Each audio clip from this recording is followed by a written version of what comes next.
Grinstead disappeared on Saturday, October 22nd, 2005. When a person disappears without a trace, often the most critical information is hidden in their actions and words from the days before they vanished. Tara Grinstead's last known whereabouts may hold the clues to what happened to her. A small-town beauty queen, loved by all. If you were ever Tara's friend, you would be her friend for life. Vanishes under baffling circumstances. There can be an abduction with no indication of a struggle.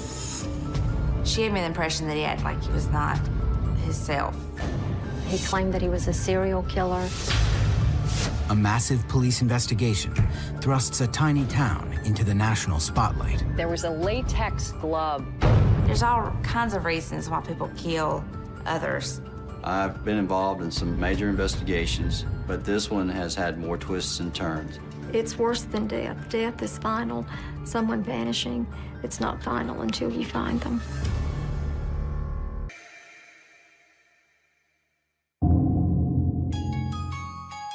On the day she disappears, high school teacher Tara Grinstead spends the afternoon with some of her students. They're preparing for the Miss Georgia Sweet Potato Pageant, a big event in a small, close-knit town like Ocilla, Georgia.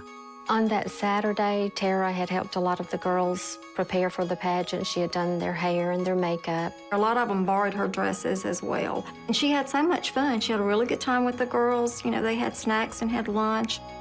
Tara has an especially close relationship with many of her students. I never heard anybody say a bad thing about Tara. They related really well to her. She always went the extra mile to help her kids, and she made class so much fun. Most of Tara's students would say, well, she's my teacher, but she's also my friend. Tara has been involved in beauty pageants since her high school years, but has her own agenda about the competitions. Pageanting was not for show and not for everybody to tell her she's beautiful. I think it gave her self-confidence, number one. I think it bettered her self-esteem. Contestant number 2. In 1999, Tara won the title of Miss Tifton, Georgia. That victory gave her the opportunity to compete in the Miss Georgia pageant. Once you accomplish one of your dreams, I mean, how often do you get to do that? And she did by going to Miss Georgia. Tara doesn't win the Miss Georgia pageant, but her family says that for her, winning was never the most important thing. I never saw in her that winning a pageant was an ego thing. It was not about just the title of winning. It was always about accomplishing something. Tara's goal had always been education. She succeeds in funding her entire undergraduate education with money earned from pageants. She knew college is expensive and it was going to be tough on her, and she did not want to burden her mother any more than she had to. After getting her bachelor's degree in education, Tara works full-time and takes graduate classes at night, working steadily toward her ultimate goal, a PhD in education.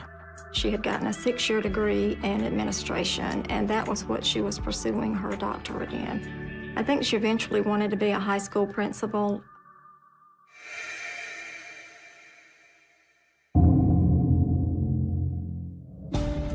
That Saturday night, a happy and relaxed Tara leaves the sweet potato pageant and heads over to a cookout attended by friends from school. Tara stayed at the cookout for about 2 hours and left at approximately 11 o'clock p.m., ostensibly to go home. She said she was going to watch the video of the pageant, and then she was going to go to bed. In a small town like Ocilla, neighbors look out for each other. Because she lives alone, Tara and her next-door neighbors have a system for saying, "I'm home and all is well." Every night when she came home, the first thing she would do was go into her room and turn on the lamp in the bedroom. The neighbors would look out and they would see that lamp on, and it would kind of be a signal to them, well, Tara's made it home. That night, the light in Tara's window never goes on.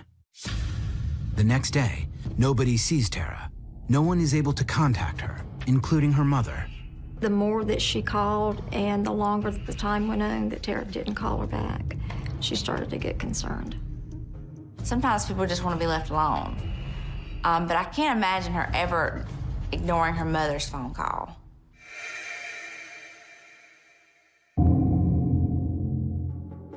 On Monday morning, Tara doesn't show up to teach her classes at Irwin County High School. Friends and family know that something is very wrong. That was a red flag for me because I knew what a dedicated teacher Tara was. Tara had never missed a day of school without prearranging a substitute teacher.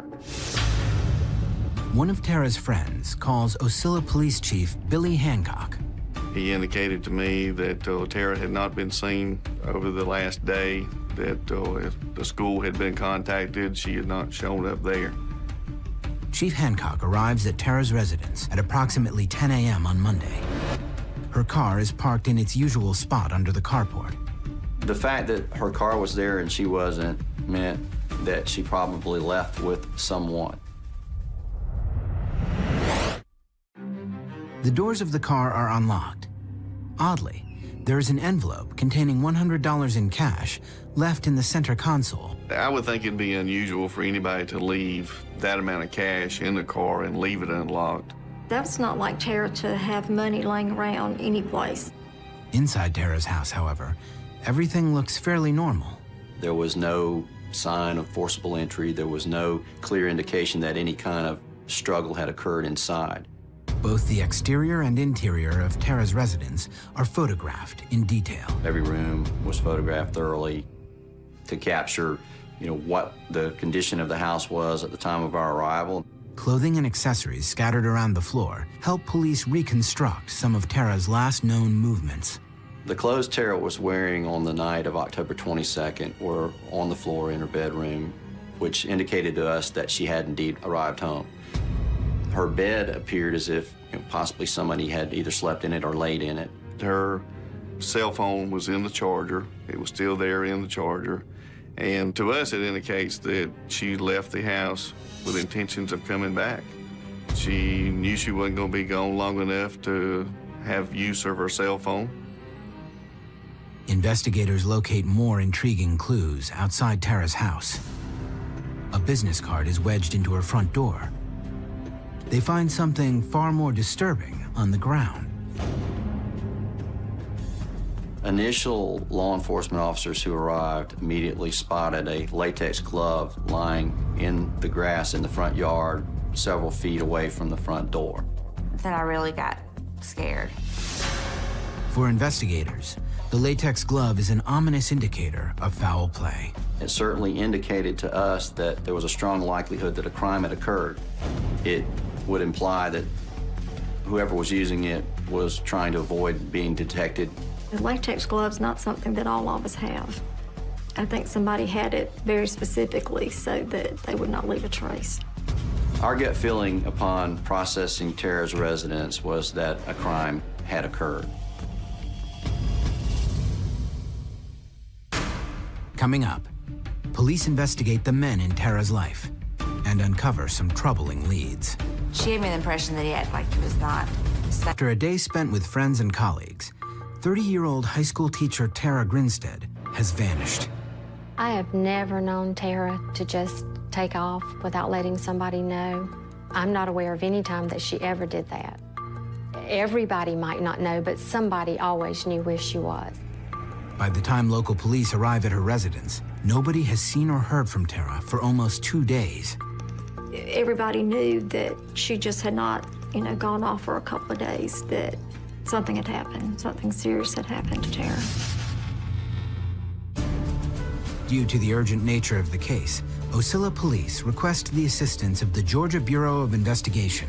When a person goes missing and we're asked to investigate, we operate with the premise that we're going to presume the worst and hope for the best. To investigators, a latex glove found near Tara's front door makes it look like someone was attempting to cover up a crime. Either there was an abduction of Tara in which someone wore gloves, or they returned to the scene and accidentally dropped the glove. Besides the glove, police have few indications that a crime took place. To us, there was no clear sign of a struggle. However, that doesn't affect how you proceed in an investigation, because there can be an abduction with no indication of a struggle. It'd be quite easy to take someone out of their house at gunpoint and there'd be no disturbance whatsoever. My gut feeling is that somebody came by and she left with someone that she knew, and that something horrible happened after that. Tara's family begins to fear that they might not ever see her again. Meanwhile, the lack of a crime scene presents a daunting challenge to investigators. In a typical criminal investigation, you have an outcome against which you can measure evidence and theories. In a missing persons case, you don't have that outcome, so you can't measure anything against anything. Everything remains in play. Law enforcement seals Tara's house and takes her car and the latex glove in for evidence processing. We actually had a crime lab scientist on the phone immediately who was preparing a plan as to how to handle that latex glove to maximize the possibility of the recovery of evidence.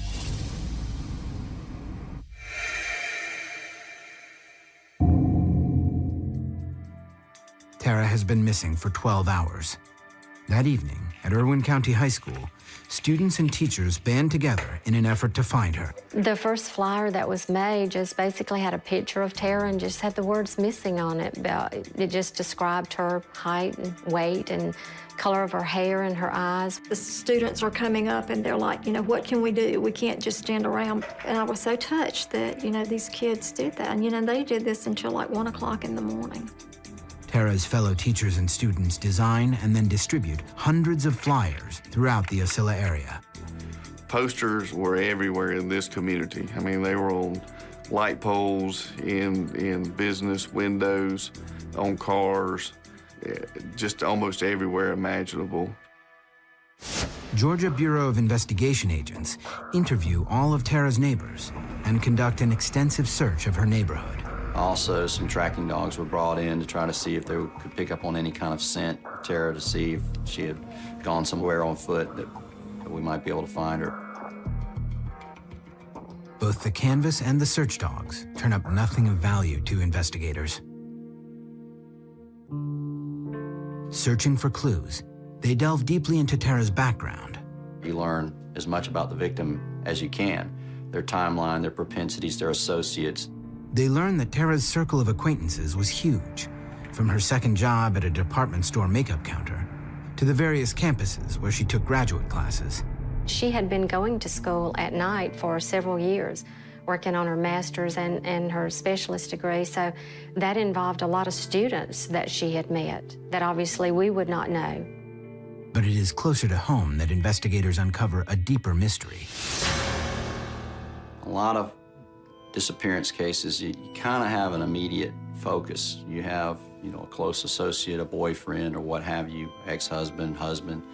In this case, what we learned was Tara had several such associates.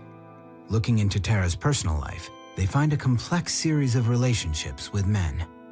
Tara was involved romantically with several different persons in a close period of time, and she kept those relationships separate from one another. Investigators focus first on Tara's ex-boyfriend, Marcus Harper. Tara had a long-term romantic relationship with Marcus Harper. They had broken up approximately a year earlier. Tara had ended the relationship because she believed Marcus wasn't ready to get married.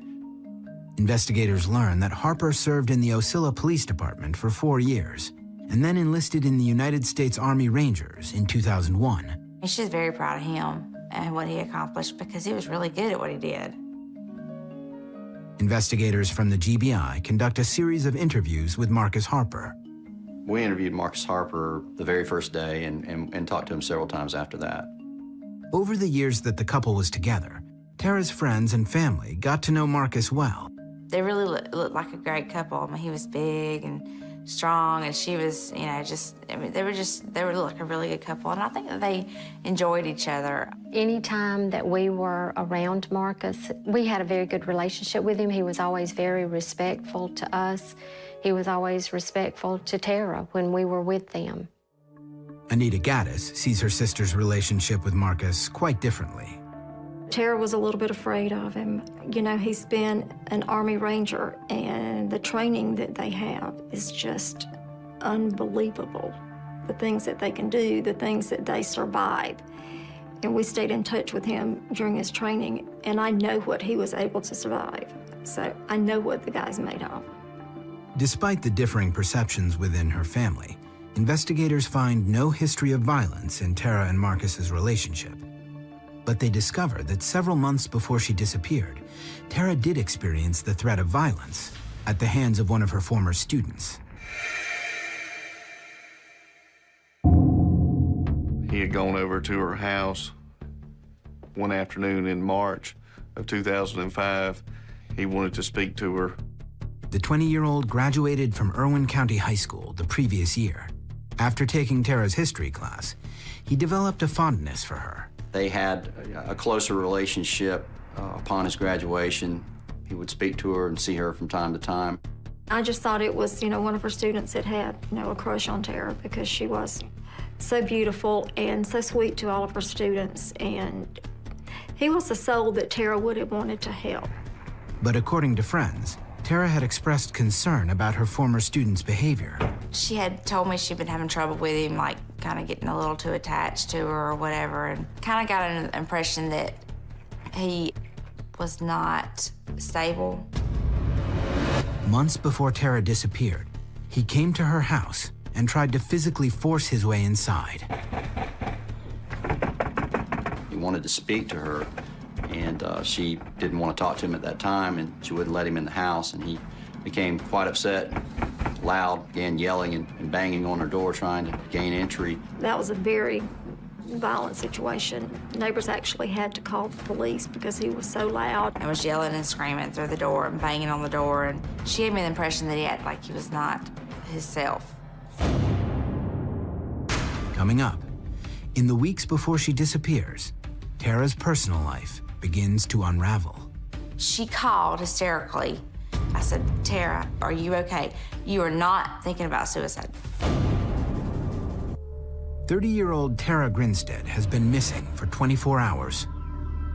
Agents from the Georgia Bureau of Investigation learn that 7 months earlier, one of Tara's former students appeared uninvited at her home and tried to force his way inside. He wanted to speak to her. She did not come to the door. He began to bang on the door. Basically, there started to become a disturbance. I don't know if he read some signals wrong or if he just had a crush on her that he took too far. I believe she just thought he might go away, but I think she realized that he wasn't going away, so she came to the door.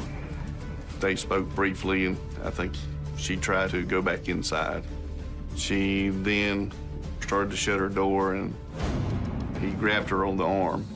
She pulled away and was able to shut the door. At the time, Ocilla police are unable to get the former student to calm down, so he is arrested for disorderly conduct. According to Tara's handwritten statement to police, he invaded my privacy in my own home. While doing so in a raging and out-of-control manner, I was very scared for my well-being, as well as concerned about him. His actions at the house did concern us, that there was some sort of a connection between he and Tara. She never told me that she had any kind of inappropriate relationship with him. I don't think she did. Still, the former student's strange behavior is reason enough for investigators to look for a connection with Tara's disappearance. We thought it critical to interview him immediately. He was working at a job in Milledgeville, Georgia, about 100 miles away, and we immediately had an agent in that area find him. The former student is able to account for his time on the night that Tara disappeared. Meanwhile, investigators keep digging into Marcus Harper and his relationship with Tara. In February of 2002, Marcus was deployed to Afghanistan. According to her sister, the separation and distance became difficult for Tara to deal with. She said she really could not stay in that kind of relationship because if they go overseas and something bad happens to them, you never find them, nobody knows anything. I could tell after that things changed a lot for them. He changed and their relationship changed. But she just didn't want to quit. She loved him. Tara and Marcus end their relationship, but remain in close contact. They still saw each other occasionally. They still talked and emailed and called. And so Tara took that as there was still some kind of relationship. Then, 3 weeks before Tara disappears, Marcus returns home to Ocilla, but doesn't contact her. He had not told Tara he was home. Tara found out that he was back in Osceola and Irwin County from a third party, and that made her very upset. That really devastated her. She felt betrayed, and at that point I said, okay, look, he didn't want you to know he was back. And I remember saying to her, you know, now it's the time you move on, but she just could not quite get over Marcus.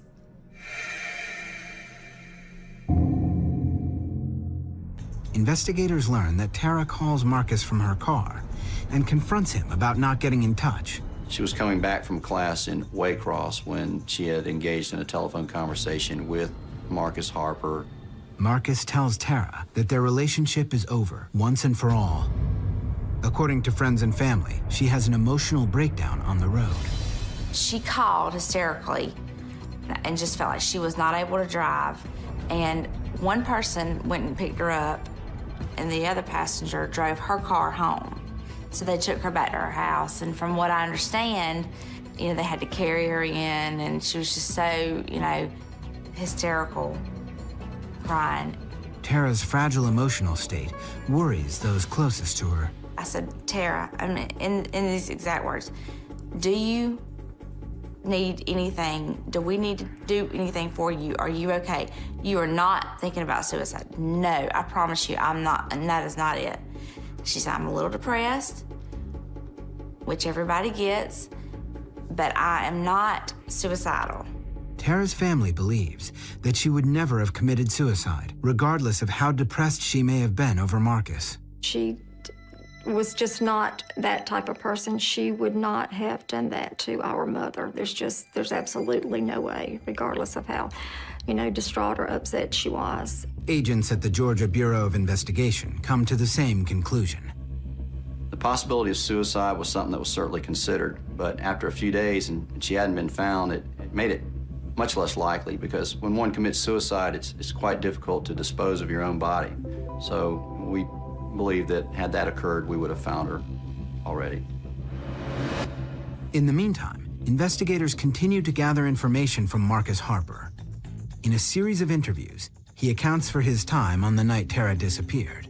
He said that on Saturday night, he had gone to the White Horse Saloon in Fitzgerald, where he visited with some friends until approximately 2 in the morning. After that, Marcus says he met up with his friend and former partner on the Osceola Police Department and spent the night in a police cruiser, doing a ride-along. We were able to corroborate that as best it could be corroborated. There was, no point that he didn't cooperate with us in the investigation. For the moment, investigators' focus shifts away from Marcus Harper. Then, the business card found on Tara's front door provides a new lead. Agents learn that it belongs to a police officer from a nearby town, a married man. We learned that he and Tara were very close. He had been trying to contact Tara all day Sunday and had left a number of messages on her answering machine. A neighbor tells police that he was a frequent visitor to Tara's house. He went down there and left his card in the door so that when she got home, that she would know that he had been by there. Investigators interview the officer, and he provides an alibi for his time the night Tara disappeared. He was interviewed and gave a very thorough timeline of his actions over the last couple of weeks. They put his family through questioning and the people he was with that night. The thing is if he had anything to do with it, he wouldn't have gone down there and left a business card and door,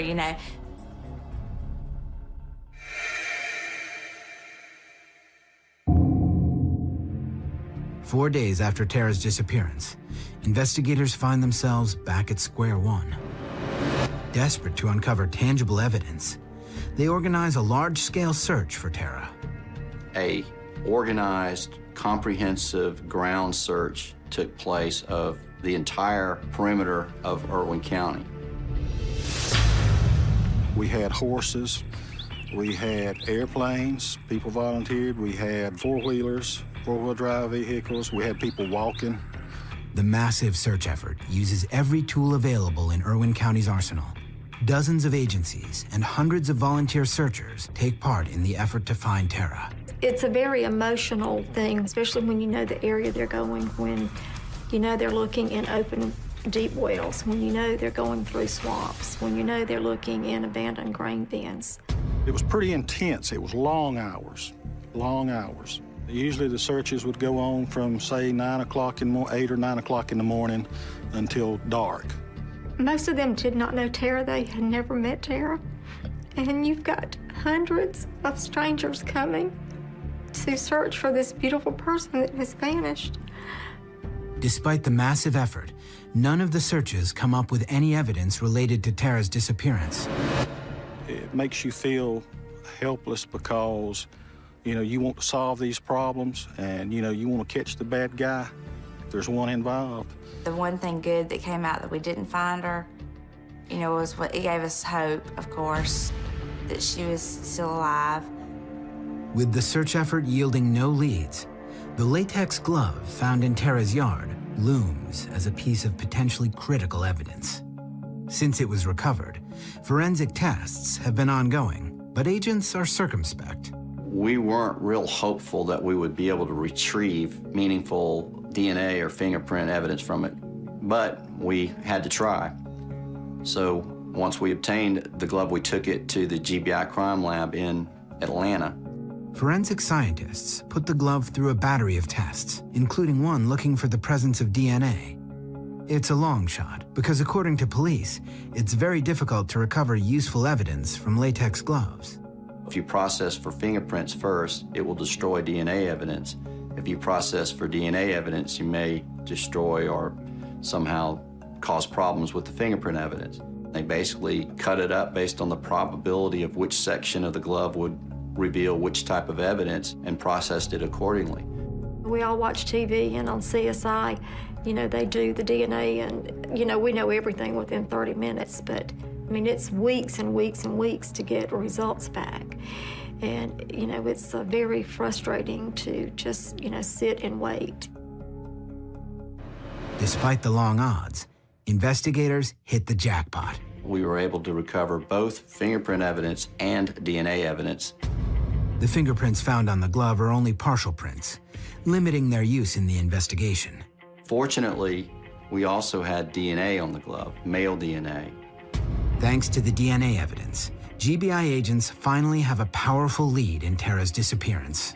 The DNA evidence lets us know that a male was at Tara's house and either wearing or had a glove in their possession.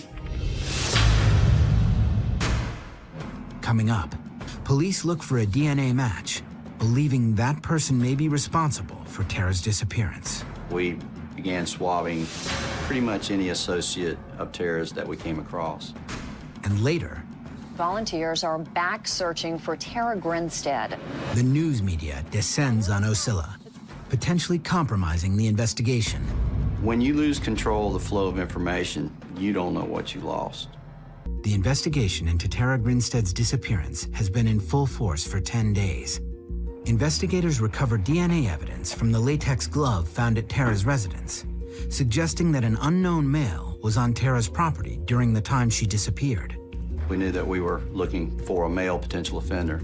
So at that point, we ensured that we obtained DNA samples from most everyone we could associate with Tara. She met hundreds of people every day, and she was such a personable person and smiled, and she would introduce herself to anybody.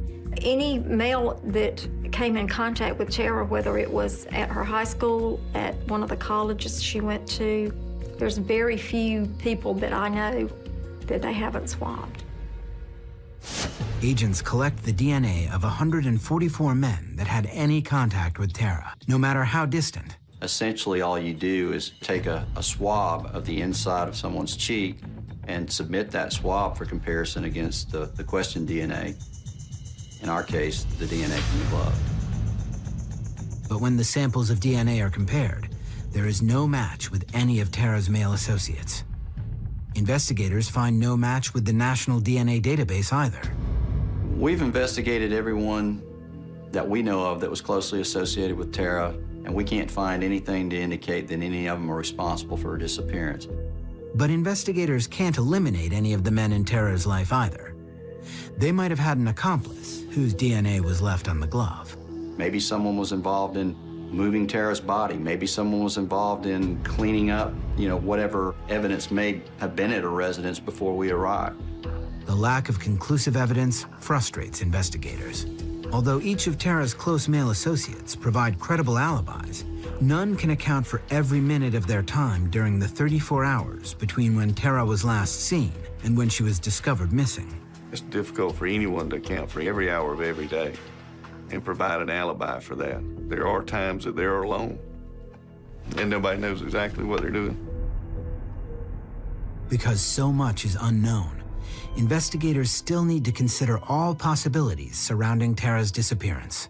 She left on her own, that she was trying to make some point to resolve one of her relationships, that any of these people that we encountered in the first day or days thereafter could have gotten into an altercation with her, or that there could be just a random offender out there that saw Tara as a crime of opportunity. Nothing was beyond the possibility, and nothing is. So as much as we'd love to clear people, say that they had no involvement, we're unable to do so because we don't know what happened to Tara. As time drags on and Tara isn't found, investigators face an unexpected new challenge. Turning our attention now to the case of that missing Georgia high school teacher, Tara Grinstead. Volunteers are back searching for Tara Grinstead. Growing attention from the national news media makes a sensitive investigation difficult to manage. The entire interior of the residence and exterior was being broadcast as newscaster after newscaster toured the residence, videoed it, and put it on the air. Your possible crime scene is all of a sudden exposed to the national media. That's just something that law enforcement isn't used to having happen. According to both Ocilla Police and the GBI, confidential details of their investigation are reported by the news media without their knowledge or consent. Things that were in the residence that we might have used to trip up somebody in an interview was gone. Investigators never wanted their discovery of the latex glove to become public knowledge, but it did. Once it became public, anyone that we interviewed that may have been responsible for Tara's disappearance and was the one that left that glove knew we had it. You might think that he'd dropped it somewhere else, or may not even realize he'd left a glove behind at all. Equally troubling, private citizens set up tip lines, but sometimes neglect to share information with law enforcement. One well-known tip line was actually going to the cell phone of a bounty hunter. What information may have been lost because of that, I can't imagine. When you lose control of the flow of information, you don't know what you lost. The sometimes intrusive media coverage also stokes the fires of accusation. With all the media attention, there were a lot of armchair sleuths all over the country that were contacting us and some conducting their own investigation. One website, called Backward State, goes so far as to present excerpts from one of GBI agent Gary Rothwell's television interviews, played backwards. The amateur sleuth claims that the interview audio played in reverse reveals hidden clues about the people responsible for Tara's disappearance. I was identifying the true offender, and all you had to do was play my interview backwards. It was amazing.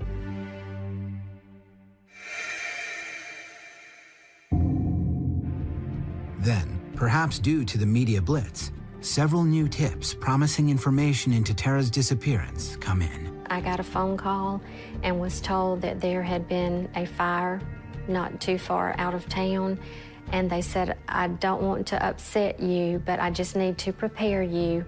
There is a chance that it could be connected to Tara. There was a residence a few miles from Ocilla where a house burned and a vehicle burned. There were some theories developed that that arson was used to cover up evidence of Tara's abduction.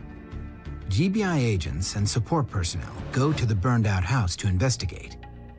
We headed to that scene as fast as possible, coordinating, having appropriate personnel to process it.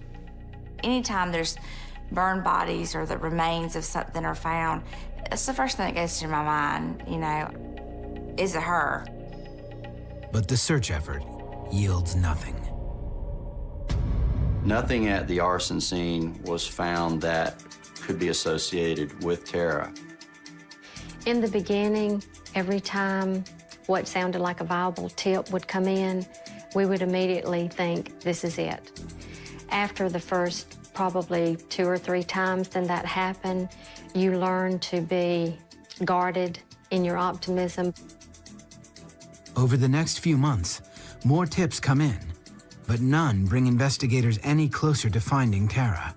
There's been many times when we had what we call he ain't right moments, where we've encountered people in this investigation that their behaviors didn't seem appropriate.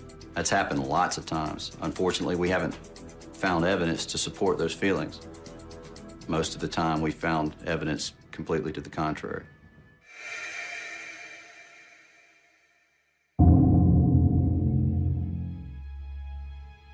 Three years go by without any meaningful leads. Then, there is a bizarre development in the case. I decided to confess a few things. I decided to do it on YouTube because there's millions of people that could help play my game. With his face and voice digitally distorted, a man calling himself the Catch Me Killer posts an anonymous video online. I would confess to 16 murders. But in order to do so, I'm going to give everybody a clue. Many clues. He claimed that he was a serial killer. He claimed that he had murdered 16 people, and he alluded to the fact that Tara was one of them. The video doesn't refer to Tara by name, but cites details that clearly identify her, including the date of her disappearance. He claimed that he had slit her throat, and he made reference to her screams into the night and said something about, but my blade, she could not fight. It was just horrible things that he said. It was almost a sickening feeling to have an individual get up there and say those kind of things. The GBI quickly launches an investigation to identify and apprehend the man claiming to have murdered Tara Grinstead. Here we have a guy who's basically claiming that he's killed a woman we've been looking for 4 years. We had to find him. Coming up, investigators zero in on the Catch Me Killer. We executed search warrants on the basis that Tara was a victim of a crime and that he was the perpetrator. We were looking for evidence of her disappearance and possible murder. By February 2009, Tara Grinstead has been missing for almost 3.5 years. There are still no suspects in her disappearance. But now, a man calling himself the Catch Me Killer posts an anonymous video online. With his voice and likeness digitally obscured, he claims to have killed 16 people, including Tara Grinstead. Once all 16 bodies are found, you'll know exactly who I am, because I have knowledge that the police know about, the FBI know about, but you don't. Investigators note that the Catch Me Killer appears to possess intimate knowledge of Tara's life. He described Tara's occupation, Tara's participation in beauty pageants, locations on Highway 32, which ran right through Ocilla, Georgia. There was no question he was talking about Tara. I couldn't sleep, I couldn't eat, just hanging on every minute for information. I thought, you know, this is what we've been waiting for, and this is going to be the answer. We're going to finally know what happened to her. Officials from several agencies join forces to track down the self-confessed killer. Agents get search warrants in order to locate the computer used to post the video. What we did is ultimately traced the posting of that YouTube video to a couple of locations in Gainesville, Georgia, in Hall County, Georgia. Investigators identify the man behind the video as Andrew Scott Haley. They raid his home and other locations in Georgia and seize his computer, camera, and writings. Within hours, they determine that Haley's video confession is a hoax. He thought it was just a game, and he thought he could dupe people, and he somehow took pleasure in doing that. I don't think he gave any consideration to the harm that he was causing the victims' families and others that cared about Tara. I still cannot understand what this person must have said to himself every day to justify what he was doing and to tell himself that it was okay. This was not a teenage prank. This was a grown, married man with children of his own.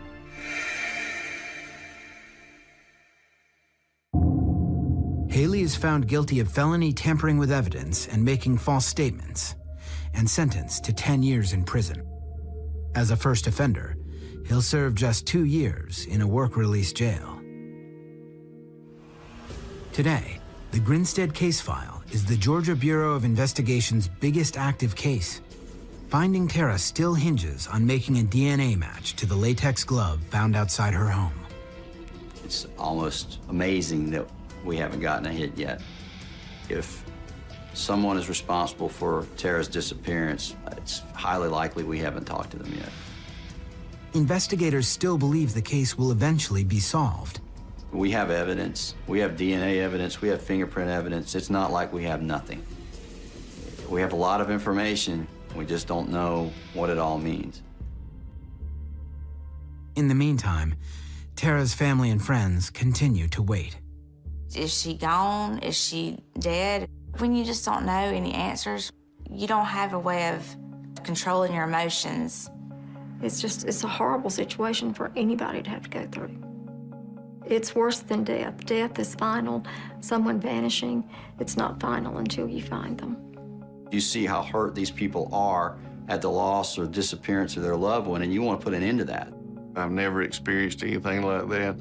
I do have girls of my own. I just can't imagine what it would feel like if one of those were in a situation like Tara.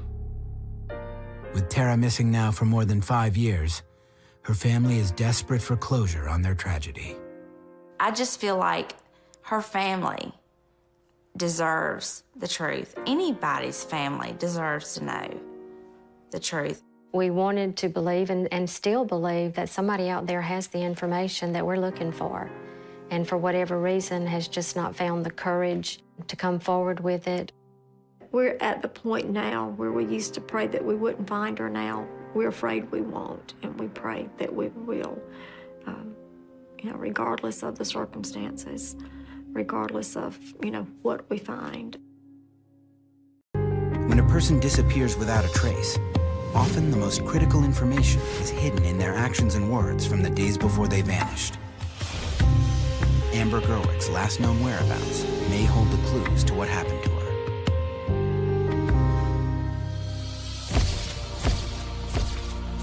Mother of 4, Amber Gerwick, vanishes suddenly from her Jackson, Michigan home. My heart just went into my throat. Clues found halfway across the country paint a frightening picture.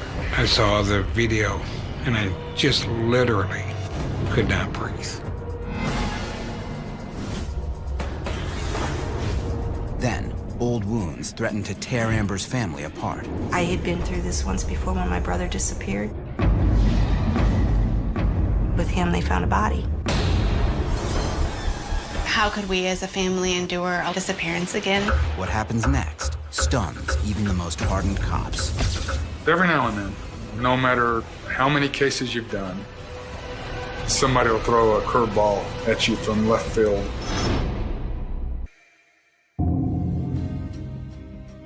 It's a crisp spring morning in Jackson, Michigan, a small city in the Midwestern hub of the Rust Belt.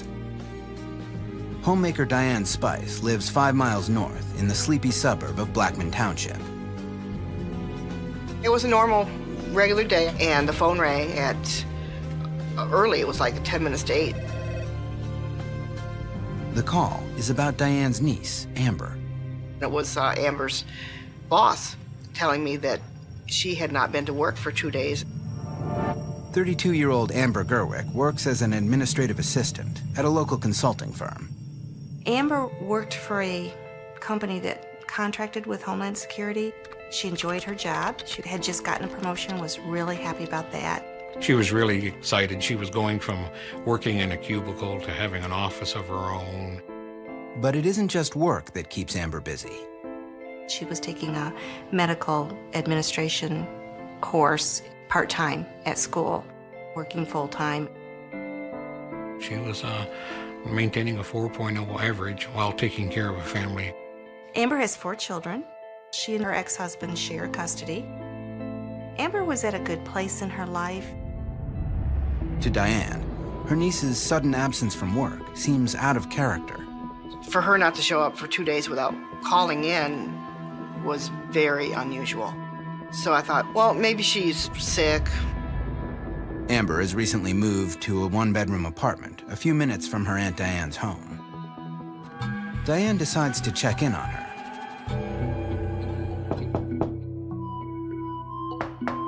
But she's greeted by nothing but a cold silence. I knocked on the door pretty loudly, as loud as I could. I pounded on it for a few minutes, and I listened in to see if I could hear any sounds, but there was nothing.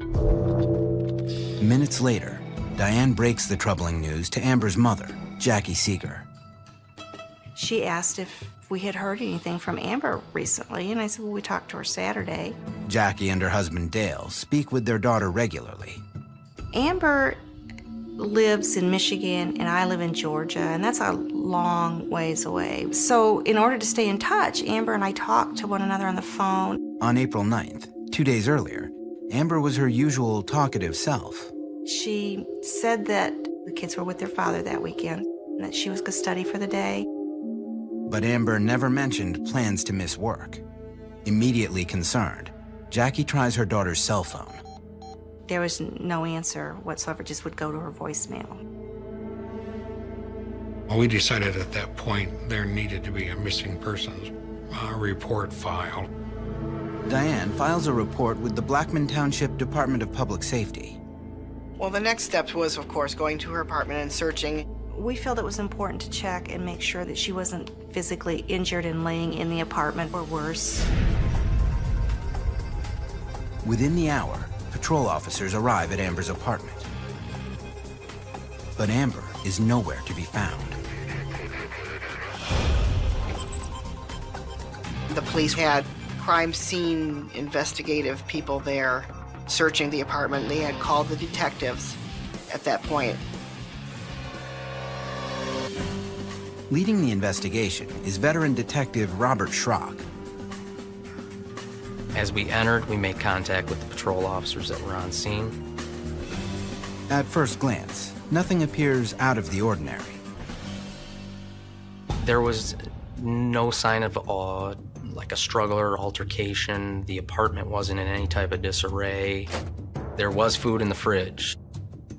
She also didn't appear to have packed any clothes. All indicators that she probably wasn't going somewhere for long. But then, one item suddenly catches his attention. Amber's purse was sitting by the door. Missing from the purse was her wallet, keys to the vehicle, and the vehicle was not at the apartment.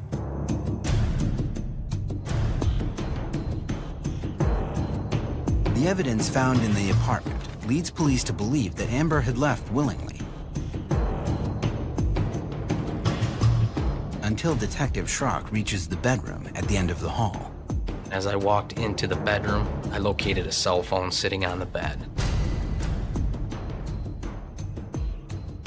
And the cell phone was still on. A laptop and various school books are also strewn across the bed. So it looked like she just got up and took off. The objects left behind in the bedroom raise a new level of concern. It made it more suspicious because most people won't leave their cell phone.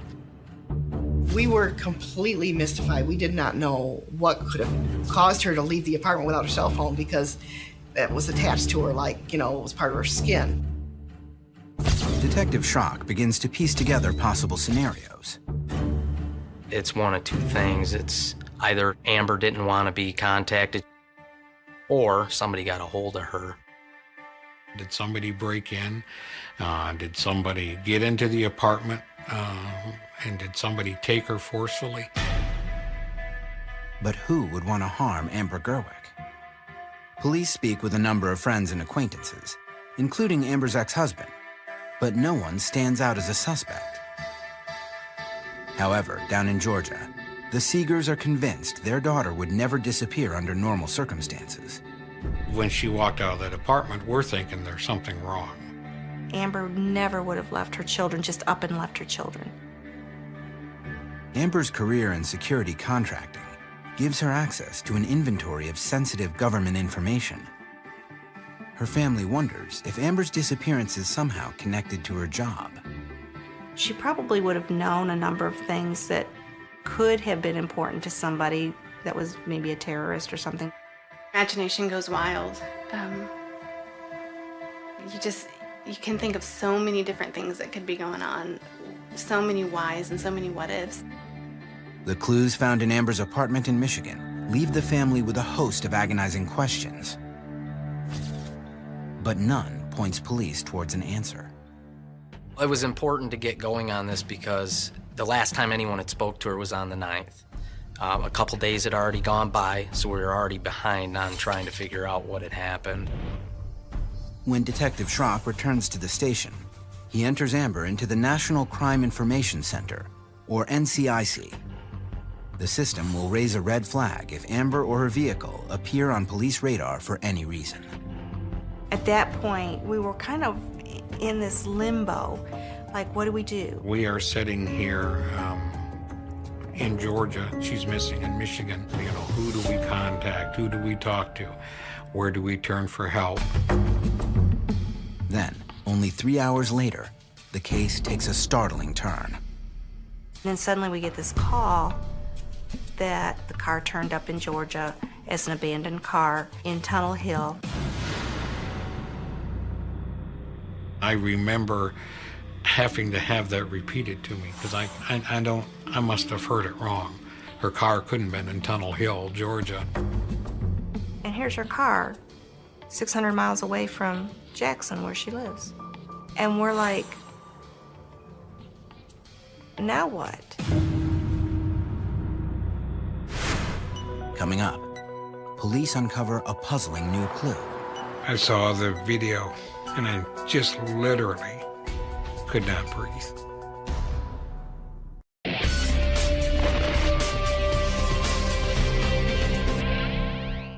Mother of 4 Amber Gerwick has gone missing from her home in Jackson, Michigan.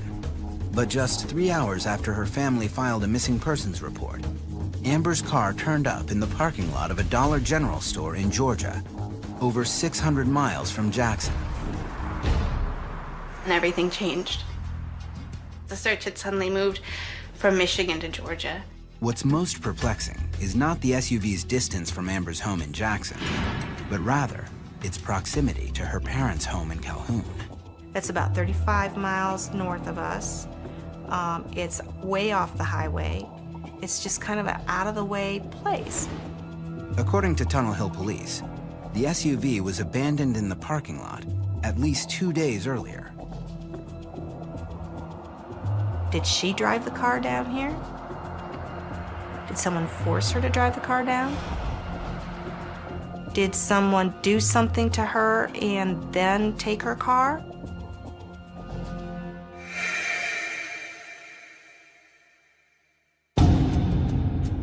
One day after Amber is reported missing, the case is turned over to Detective Eric Burnett of the Whitfield County Sheriff's Department in Georgia. Detective Burnett invites the Seegers down to the station to discuss some new developments in the case. I met with Miss Gerwick's parents the first time at my office, the sheriff's office. Asked them about their daughter, what kind of a person she was, what kind of friends she has. I told them what we'd found in the car.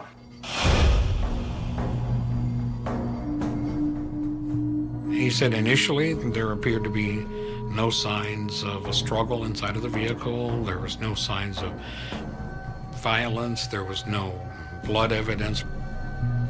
However, what police did find in the front seat of Amber's car raises a slew of new questions. Miss Gerwick's wallet was located in the car. There was no money there. This was just a debit card and her driver's license. Police also found Amber's keys locked inside the SUV. That was very strange to me. If Amber drove the car, why would she leave her most important possessions behind? But then, if Amber were abducted, why would the kidnapper leave her possessions out in the open? We ran all kind of scenarios, what might have happened to her. But the more we did that, the more confused we got. Is she running from anybody? Has someone done something to her? Those are questions that we needed to have answers for pretty quick. There had to be something wrong for her to lock her billfold and her keys in And the only thought that goes through my mind was she did that deliberately so somebody would know that she had been there, like leaving the breadcrumb trail. Then, Detective Burnett reveals the most valuable piece of evidence found in the SUV, a small paper receipt.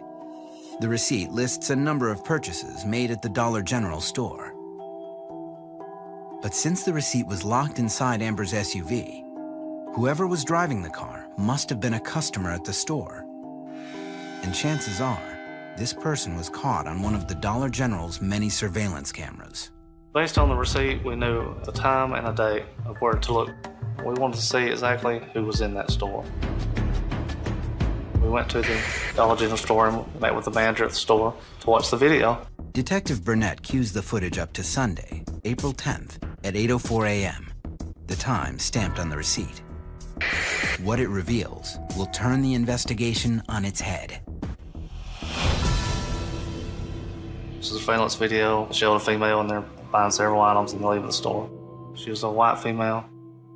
She had a University of Kentucky blue sweatshirt on, blue jeans and tennis shoes.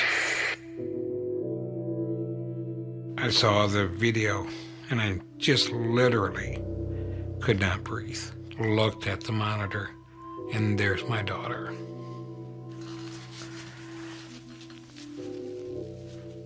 It was her. I mean, there was no doubt in my mind it was her, and it stopped me dead in my tracks.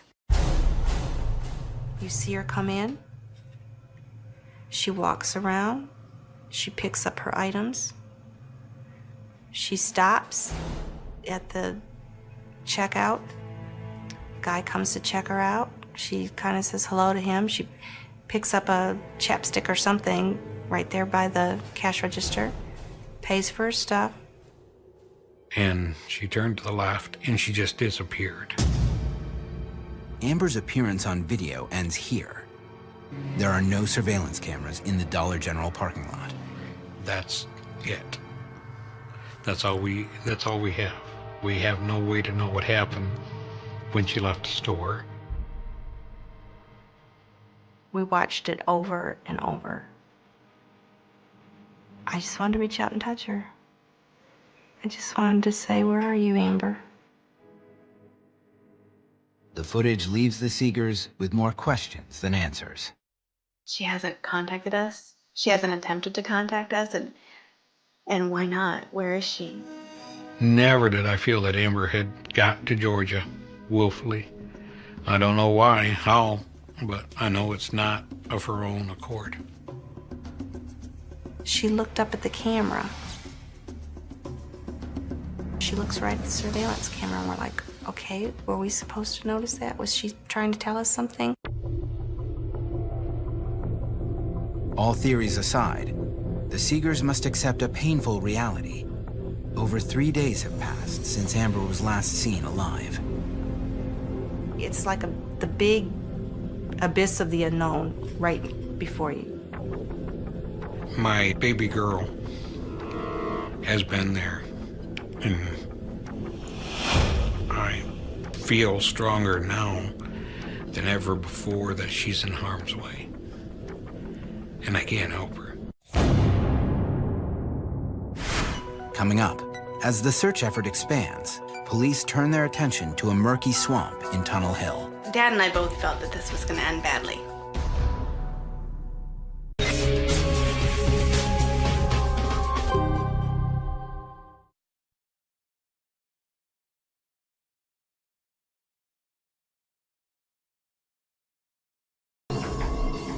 Amber Gerwig has not been heard from for 4 days. Georgia police spotted her on surveillance footage from a convenience store in the small town of Tunnel Hill, Georgia, over 600 miles from her home in Michigan. Oddly, it's just under 30 miles from her parents' house. But Amber has not been seen since, and her parents are beginning to fear the worst. The problem is that, yeah, you saw her alive there, but you don't know what's happened in the meantime. Okay, she made it to Georgia, but she only made it as far as Tunnel Hill. How come she's not here?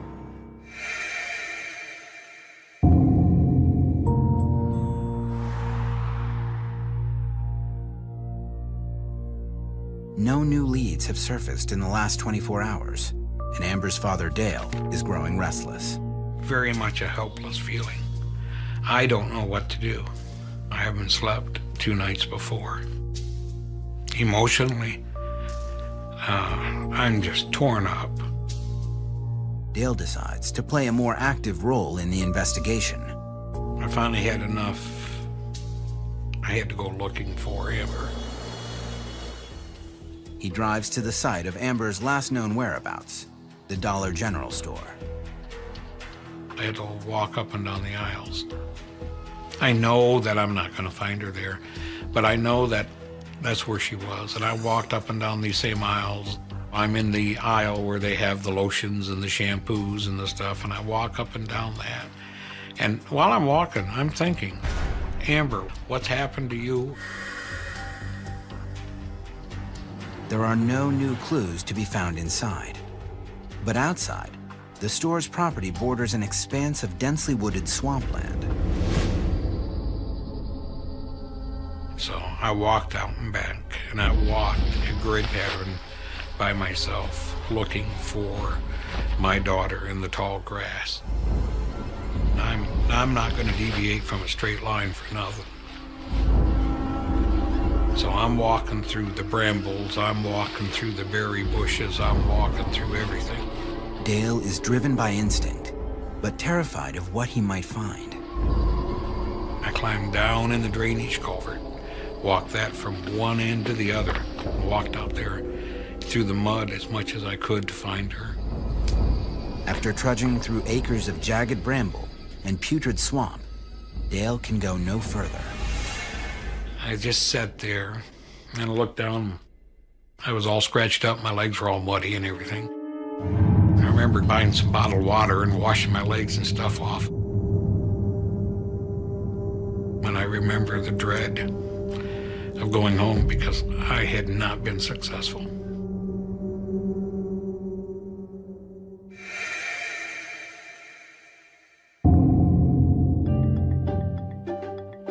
The Sheriff's Department enlists the help of the Georgia Bureau of Investigation, a state-run criminal justice organization. Well, the GBI, they have more resources than we do. They bring us more manpower for searches. Heading up the case is Special Agent Daniel Sims. Time is of a critical element. The first couple of days is very important in the collection of facts and evidence, mainly because those things are perishable. They can go away. As far as investigative work, Amber was at the top of the list. The first official step for the Bureau is to mount an extensive search throughout Tunnel Hill. We organized a search with about 30 emergency personnel. The area around the Dollar General store is extremely rural. It's hilly, if not mountainous. We wanted to make sure that she wasn't in the woods. Other officers searched the railroad tracks that transversed that strip mall that the Dollar General is part of. And we also had some individuals search the swampy area behind the Dollar General itself. And we did neighborhood canvas searches, went door to door. This may be an awful thing to admit, but when they said that they were going to go back up there and search, I actually prayed that they wouldn't find Amber because that would mean a body, not my daughter. You go into it with the hopes and aspirations that you'll find her alive. But at the same time, having traveled down these investigative roads before, you keep your eyes open for anything that's on the ground or motionless, or, of course, the discovery of the human body. But after an exhaustive search, the team comes up empty. Though Agent Sims is undeterred, the failure to uncover new evidence is a blow to morale. The longer that anyone is missing, the chances of finding them lessens. Dad and I both expressed that we felt that this was going to end badly, that there really wasn't a lot of hope. It was very hard to be hopeful. because of the history as a family. Although it's hard to fathom, Amber's disappearance is actually a familiar trauma for the Seeger family. I had been through this once before when my brother disappeared. It was winter, it was in January, and he tried to go to this party and he got lost and got stuck in the snow. We didn't know where he was for 2 years. He died of hypothermia. It was horrible for our family. How could we as a family endure a long-term disappearance again? Would we be able to get through something like that?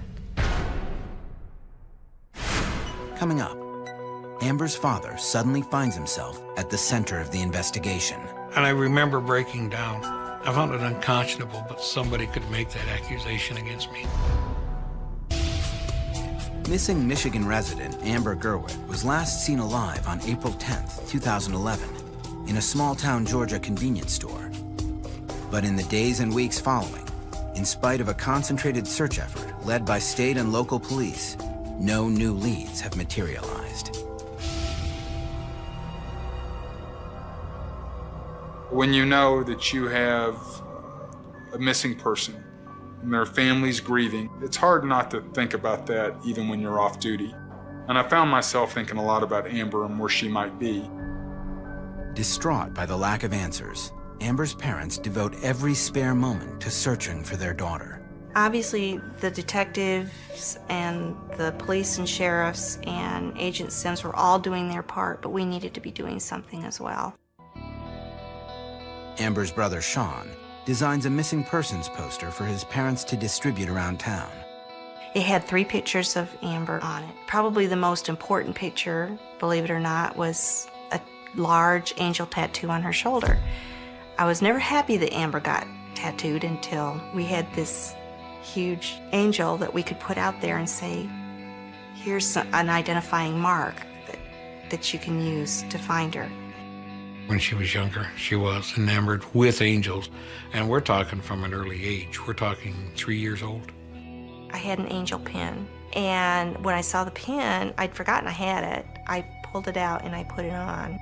It served to help me. You know, I wore it every single day. The Seegers launch a broad campaign to get the word out. That poster was distributed in literally thousands of those things. We're all over the southeast United States. We had put her listing on Facebook. We would post it and we would ask our friends to repost it, and Amber's friends were posting it and reposting it. Dale and Jackie are desperate for their efforts to yield some new leads. That was my full-time job, was finding Amber. Meanwhile, Agent Sims is working every angle, including some of the darkest places on the criminal landscape. There is a certain segment of our society that are predators, and they do target people. We did focus on local sex offender databases, and we actually interviewed some people that were on that list. Then, on April 27th, disaster strikes the South.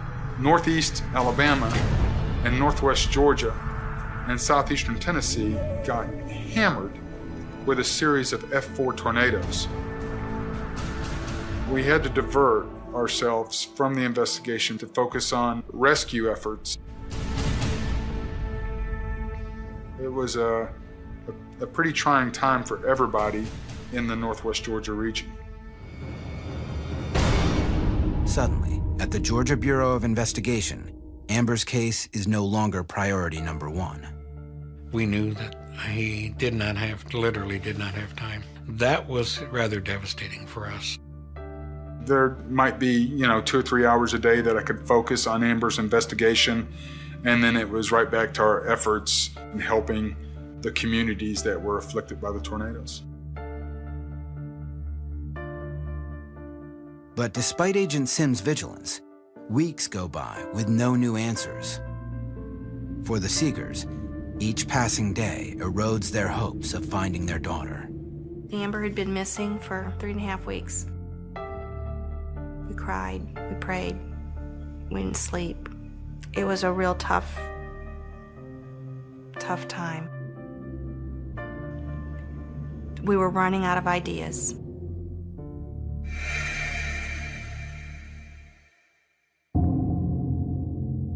On May 4th at 1:30 p.m., Special Agent Sims calls the Seegers down to the station. He says he has an important matter to discuss with them.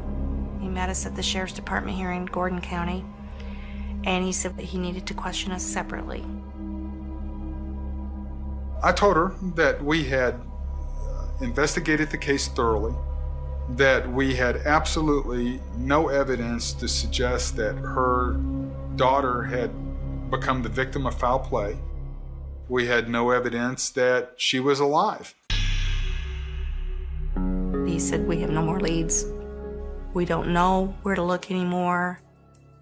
It wasn't that we were stopping the investigation. It was just at the stage where we knew that it would be easy to perceive that the investigation was grinding to a halt. That was extremely upsetting. For Jackie, what Agent Sims told her is almost impossible to accept. But when Agent Sims sits down with Dale, the news only gets worse.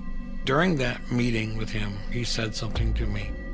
Somebody had made the accusation that I knew where Amber was, and I was helping her to stay hidden. Information had come our way that Dale would do this, and it was a bridge that I felt like I had to cross with him. Dale feels blindsided by the accusation. I remember breaking down. I found it unconscionable, but somebody could make that accusation against me. One of the most unpleasant parts of my job is when I've got to sit down with somebody who is truly grieving and then challenge them as to whether they have committed a crime. I didn't feel like that the Seegers had engaged in this type of activity, but I just had to cross that bridge.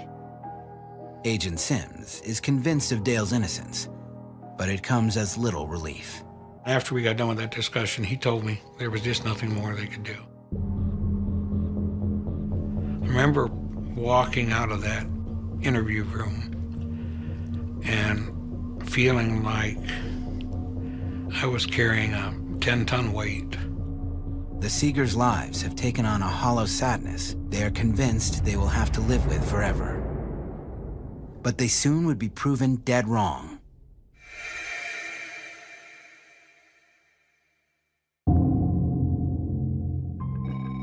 Later that day, Agent Sims gets an unexpected call. A few hours after I had this meeting with the Seegers, I received a call from the Whitfield County Sheriff's Office. One of the secretaries in the investigative division said, "You need to contact the Joliet, Illinois Police Department. There's a detective there that wants to speak to you." No matter how many cases you've done, no matter how many investigations that you have undertaken, every now and then somebody will throw a curveball at you from left field. Only 2 hours after returning home, the Seegers' phone rings. It was Special Agent Sims. I recognized the phone number and I said, "Yes, Special Agent." He says they've located a woman in Joliet, Illinois, who matches Amber's description, that has amnesia. Their department had found a young female wandering in a city park and had flagged down the police. She was suffering from memory loss, did not know who she was, and that they had been dealing with a Jane Doe. Then he says something Amber's father will never forget. This woman had a tattoo of an angel on her back. Coming up, a dramatic break in the case is not exactly what it seems. I'm looking into a face that isn't right. I don't know how to explain it. She just didn't look right. It's been 3.5 weeks since missing mother Amber Gerwick was last seen in Tunnel Hill, Georgia. Her family had all but given up hope of finding her when they received some astonishing news. An unidentified woman suffering from memory loss, was found in Joliet, Illinois, nearly 600 miles north of Tunnel Hill. Joliet police think it's Amber. They've located a woman that matched her description identically, that had an angel tattoo on her right shoulder. In Joliet, the story of the woman who lost her memory had caught the attention of the local media, who broadcast a photo of the mysterious woman. The photo was seen by someone familiar with the missing person flyer posted on Facebook. The Facebook communication was that this is the person you're looking for. She's Amber Gerwick. Sims sends the Seegers a photo of the woman taken at Silver Cross Hospital in Joliet. And there was Amber in a hospital bed, staring at us. I just said, it's her. It's her. And Dale's like, it's her. She's there. She's alive. We were jumping. We were screaming. We were crying. My happiness wasn't even close to their happiness. Over the phone, you could hear that weight being lifted, you know, and all of a sudden this flood of hope coming into their heart that, you know, their daughter's alive.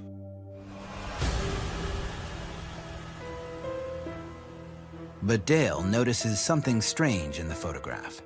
I'm looking at Amber's picture, and I know it's Amber, but I'm looking into a face that isn't right. She just didn't look right. Her eyes were empty, and I didn't see Amber's personality shining back at me. Despite their misgivings about the photo, the Seegers are eager to get to Joliet. They pack their bags and begin the 600-mile drive that night. The next morning, Dale and Jackie head straight to the hospital. The nurses gave us an update on Amber's condition and what was going on. She was unharmed. She was fine. The only thing that was wrong was her memory. Amber is suffering from one of the most complex and puzzling conditions in medicine, transient global amnesia. She didn't remember being married. She didn't remember having children. She just forgotten her life. Dr. Lucy at Silver Cross put it this way: 99.99% of the doctors in this country will go through their entire career practicing medicine and will never see this type of amnesia, ever. That afternoon, the Seegers finally get the chance to see their daughter face to face. We saw Amber, and she was holding a little stuffed dog they had given her in the ER. And what I remember is my daughter taking one look at us, and she grabbed that doll and she hung it real close, and she started crying and said, "I don't know you. I don't remember you." And she just cried. I mean, she was just sobbing. And Jackie and I reassured her that was fine, that was no problem. We had talked in the car and prepared ourselves for the possibility that she might not know us. But for Amber, the reunion is a frightening realization of just how much she had lost. They terrified me because I didn't know them. It was devastating not knowing who your parents are. Worse than not knowing who you are. These are the people who raised me. I remembered them the way they were when I was little, but I didn't know who they were at that moment. Amber can only remember her life up to age 12. Almost all memories from her adult life have vanished. I'd look in the mirror and the face that was looking back at me was not the face that I would expect. You know, I'd expect to look in the mirror and see that kid that I was, and it was an adult looking back at me. The Seegers spend the next few days slowly walking Amber through the last 2 decades of her life. They were explaining to me that I'd been missing and how long I'd been gone and how she had this angel pin And I loved angels. I gave her the pin and I told her, Amber, told her why I'd worn it every day.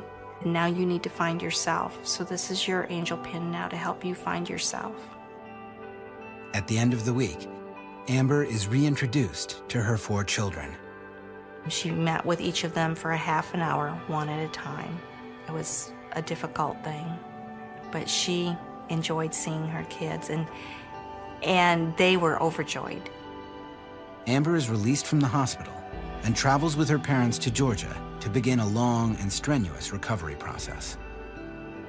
But many questions still remain, particularly what happened the night she disappeared. Fortunately, Amber can recall her last hours of lucidity.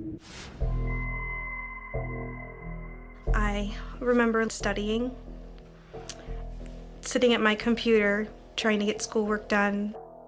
In the early evening, Amber took a break from studying and headed to a nearby convenience store. I remember going down to the car and getting there and realizing I'd left my phone upstairs. All I had grabbed was my keys and my wallet. I didn't see any reason to go back upstairs to grab my phone when I was only going to be gone for a few minutes. I went to the convenience store down the road. I picked up a couple of small things there, and then that's it. It just stops. It's like there's nothing else after that until I remember the hospital. Doctors assume Amber spent the next 3.5 weeks in what is known as a dissociative fugue state. Dr. Lucy told us that the person that is in the fugue state can still operate. They can take care of themselves. They just don't know what's going on. They don't remember it. But no one knows what triggered the episode. We know that a traumatic event can cause global amnesia. That's what we believe happened. Amber numerous times has been very specific in a fear that a man walks up behind her, puts his left hand on her right shoulder and spins her around. This is something new. I believe that somebody grabbed her from behind and either frightened her terribly or did something to her and she ran. Amber is still haunted by the dark gaps in her memory. She still has no idea where she was, where she ate, or where she slept at night during her fugue state. I refuse to think about what happened during those 3.5 weeks when I was missing. What caused me to walk away? What caused me to just disappear like that? What happened to me while I was gone? I could drive myself crazy thinking about those things. I've had to stop thinking about it and just accept that those 3.5 weeks are gone and that I'll never get them back, even if I get the rest of my life back.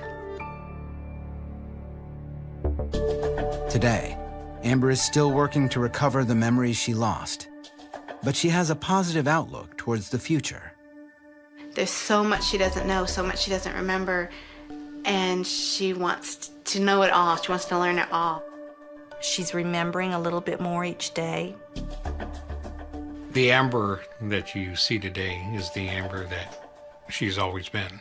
There's really no change in her personality. Her sense of humor is the same.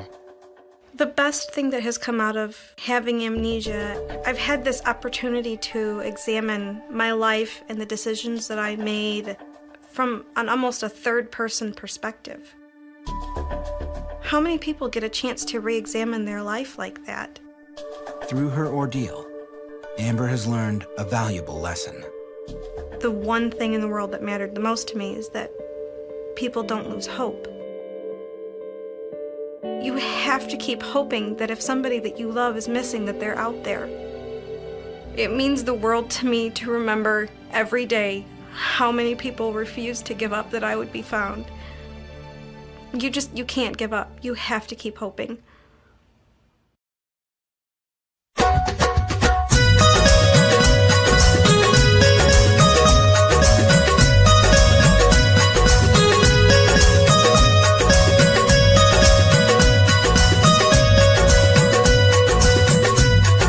तेरी जुदाई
जदू दा तू गया माही जान बाड़ी टंगी है, जदू दा तू गया माही जान बाड़ी टंगी है, दुख माड़े बंडन वाला कोई भी ना संगिए, वो दुख माड़े बंडन वाला कोई भी ना संगिए। सारी सारी रात तेरी यादां विच लंघी है, सारी सारी रात तेरी यादां विच लंघी है।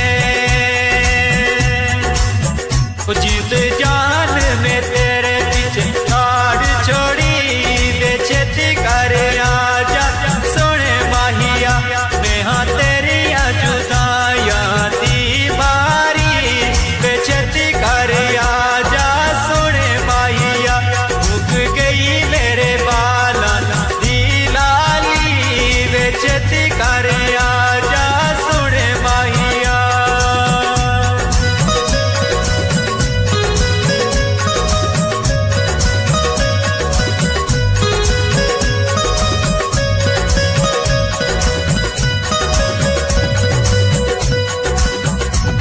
हो रात तेरे तक तक अखियां में थकियां, रात तेरे तक तक अखियां में थकियां, तेरिया निशानियां में साम साम रखियां, ओ तेरिया निशानियां में साम साम रखियां। ओ कसम खुदा दी बहुओं की पसियां, कसम खुदा दी बहुओं की पसियां, तेरिया निशानियां में साम साम रखियां। मार गए शबनम यो नमी डारी वे छेती कर आजा सोने माहिया, मार गए शबनम यो नमी डारी वे छेती कर आजा सोने माहिया, मैं हाँ तेरिया जुदाइयां दी मारी वे छेती कर आजा सोने माहिया, मुक गई मेरे बाला दी लाली वे छेती कर आजा सोने माहिया, वो छेती कर आजा सोने माहिया, वो छेती कर आजा